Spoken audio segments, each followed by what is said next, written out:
Les médias disent que la Martinique est privée d'eau depuis quelques jours. Fort décalage il y a entre ce que les médias disent et ce qu'il s'y passe vraiment.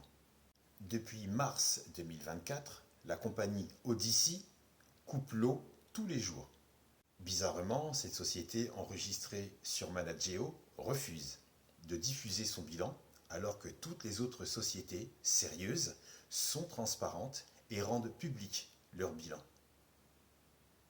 Des locaux rapportent qu'il y a eu une coupure de plus de 30 heures d'affilée depuis le dimanche de Pâques et qu'il y a des coupures quotidiennes de plus de 12 heures. En avril 2024, les précipitations sont inférieures à la moyenne. La pluie se fait rare et la température augmente de 2 degrés des moyennes connues sur les 5 premiers mois de l'année.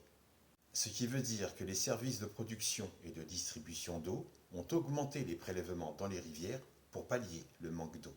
90% de la ressource en eau provient des rivières.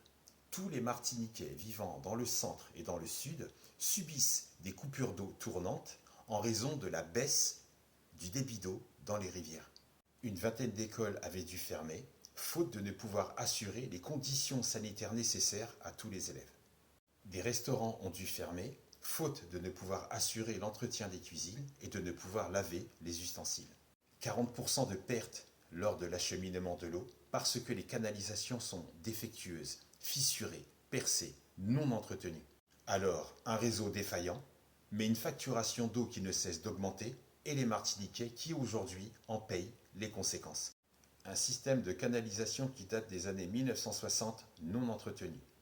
La vétusté des structures. La contamination des ressources par le chlordécone.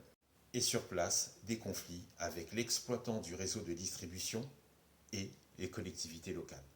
L'exploitant SME, Société Martiniquaise des Eaux, filiale de Suez, est poursuivi en justice pour détournement de fonds.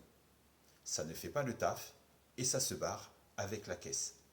Les Martiniquais ne sont pas seulement pris entre deux chaises, mais pris à la gorge dans cette guerre intestine entre exploitants. Mais Veolia absorbe Suez et dégage un bénéfice de 1 milliard d'euros en mars 2023.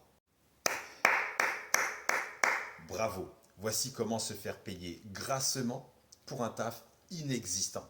Si le dispositif d'épuration ne fonctionne pas, parce que c'est de la merde qui coule dans les tuyaux, alors c'est une catastrophe sanitaire et environnementale qui mettra en péril toutes les eaux de baignade d'ici 2030-2031.